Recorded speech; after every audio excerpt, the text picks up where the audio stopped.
ছুটির দিনে প্রচারণায় ব্যস্ত জামাতের প্রার্থীরাও। ডুমুরিয়া সমাবেশের মধ্য দিয়ে দিনের প্রচারণা শুরু করেন খুলনা ৫ আসনের জামায়াতের প্রার্থী মিয়া গোলাম পরোয়ার। এ সময় বিএনপির সমালোচনা করেন তিনি। সিরাজগঞ্জ ৪ আসনে জনসংযোগ করেছেন জামায়াতের মনোনীত প্রার্থী রফিকুল ইসলাম খান। নির্বাচন কমিশন একটি দলের পকেটে ঢুকে গেছে বলেও মন্তব্য করেন তিনি। এছাড়া সকালে লক্ষ্মীপুর ৩ আসনে জনসংযোগ করেন জামায়াতের প্রার্থী ডক্টর রেজাউল করিম। এছাড়া বিভিন্ন আসনে জনসংযোগ করেন জামায়াতের প্রার্থীরা।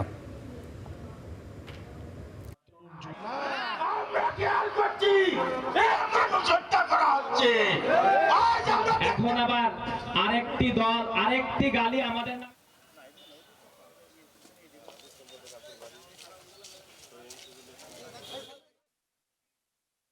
আপনাদের সাথে থাকলে সঙ্গী, না থাকলে জঙ্গি।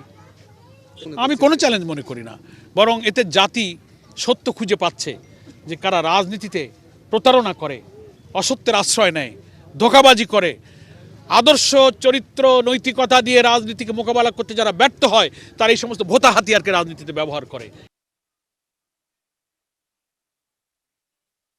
উনি এই লেভেলের লোক হয়ে এরকম মিথ্যা অপবাদ আর একটা দলের প্রতি, আমরা কিন্তু দেখবেন উনি মেলা কথাই কইতেছে, আমরা কিন্তু এখন পর্যন্ত ওনার কোনো কথার জবাব দেই নাই।